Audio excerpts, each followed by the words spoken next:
And I'll let you start here with what you think is going to be the most interesting battle to watch, because with fall camp starting on Monday, or on Wednesday here, there's a lot of things that are wide open for this team, and a lot of options that Dan Lanning and his staff are going to have on offense.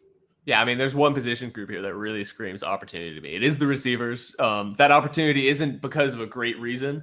You do get guys like Tez who leave for the NFL, Trayshawn who leaves for the NFL, but Evan Stewart, like we know, he suffered a knee injury in June.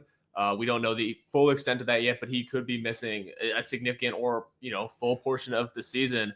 That opens the door for a lot of guys who have came in here with a lot of potential, but have not necessarily shown it yet. DeCorian Moore is the consensus top wide receiver recruit in the country, 5-star recruit there from Duncanville, Texas. He comes in and he's already looked amazing. We saw him in the spring game, just popping with his quarterbacks. But he's not the only one here.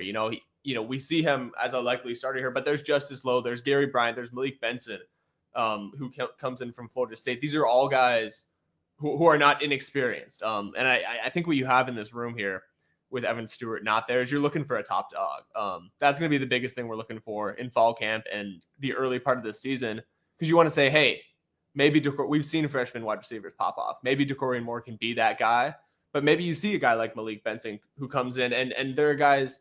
Dickey was talking. He says Malik is already a guy that is really taking people under his wing, and that really stood out to me because it's not often you see a guy who's a transfer, maybe not in a leadership position like quarterback or linebacker, come in and have guys already talking about what he's doing on the sideline, in the locker room, and that really stood out to me. But this is a room that screams opportunity. We'll see what the outlook is on Evan Stewart. What do you think, John? Exactly. I wrote about the receivers yesterday, and opportunity was what I started my article with, because opportunity was the word of the day for the receiver group. Dan talked about how it's never exciting to see an injury to happen to one of your players, Evan Stewart going down, but it is exciting just to see the opportunity that these guys are going to have. And then all the receivers yesterday were talking about the opportunity that they have to show their skills, especially some guys, I think, Jury on Dickey, Kyler Casper, guys who have